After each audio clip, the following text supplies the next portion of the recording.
छातर पड़े युवक मृत्यु सेपटे पुअर मृत्यु पूरा परिवार भांगी पड़ता बेले समाज उदाहरण साजिले मृत परिवार वर्ग और सान भाई। हाँ दर्शक बंधु कथाटी शुणिले निश्चित आश्चर्य लगुव।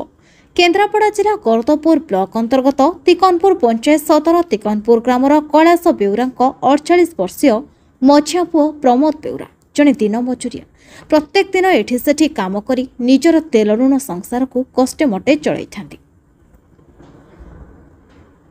गतकाली प्रमोद कामरू फेरिबा परे घरे पहुंची देखती सीढ़ीघर आजबेस्ट को मांकड़ डे फटाई देछन्ते। अपराह्नर वर्षा को देखी प्रमोद गोटे पॉलिथिन ने सीढ़ीघर ऊपर को जीवा समय इटा भांगी जीवार प्रमोद तल को खसी पड़ते। प्रमोद को पत्नी और परिवार चित्कार कर डाकिबार घटनास्थल में पड़ोशी लोक रुंड होगा सह संगे संगे केन्द्रापड़ा मेडिकल को नहीं जाते डाक्तर प्रमोद को मृत घोषणा करने सहित शव व्यवच्छेद पठाई।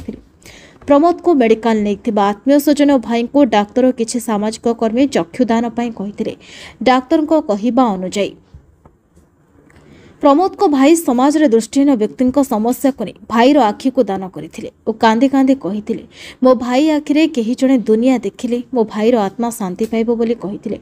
प्रमोद को मरशरीर ग्राम रात्रि रे पहुंचवा क्षणे सारा ग्राम शोकाकुल परिवेश सृष्टि होता। खबर पाई तिकनपुर सरपंच अमीय रंजन नायक पहुंची मृत परिवार को सांत्वना देते। प्रमोद को परिवार को सरकारी सहायता प्रदान पर वार्ड सभ्य जटाधारी महाली गिरीश चंद्र विशाल पूर्वतन समिति सभ्य आशीष स्वाई देवाशीष जेना प्रमुख दावी करिसेंती। गिरीश चंद्र विशाल आम घर तिकनपुर बड़ा दुखर कथा जे आज ठीक गोटाए बेले आमर जड़े भाई जे कि दिन मजुरिया जे कि काम कले परिवार प्रतिपोषण करती किंतु बड़ दुखर कथा सी आज छात उपर काम करुला बेले खसी पड़े आम समस्ते गाँववासी भी आसी रुंड हो केन्द्रापड़ा मेडिकल नहीं जाइलु। मेडिकल नेला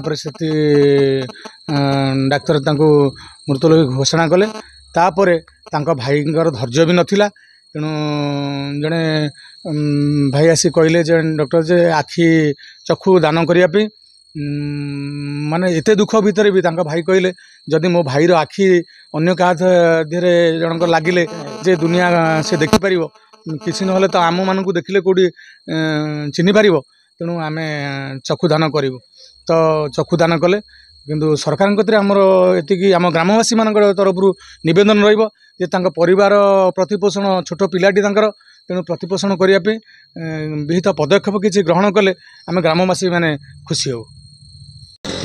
असित कुमार स्वाई तिकनपुर।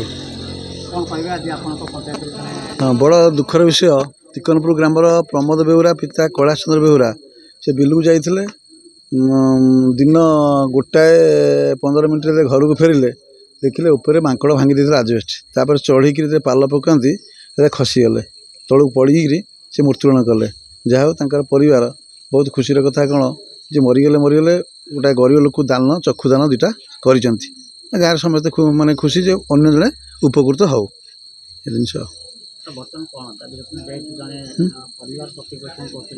हाँ दिन मजुरिया परिवार प्रतिपोषण करते सरकार तरफ किसी साहाय्य मिलता किसी उपकृत होंगे। केन्द्रापड़ारू दीप्ति रंजन महांती को रिपोर्ट न्यायवती टीवी।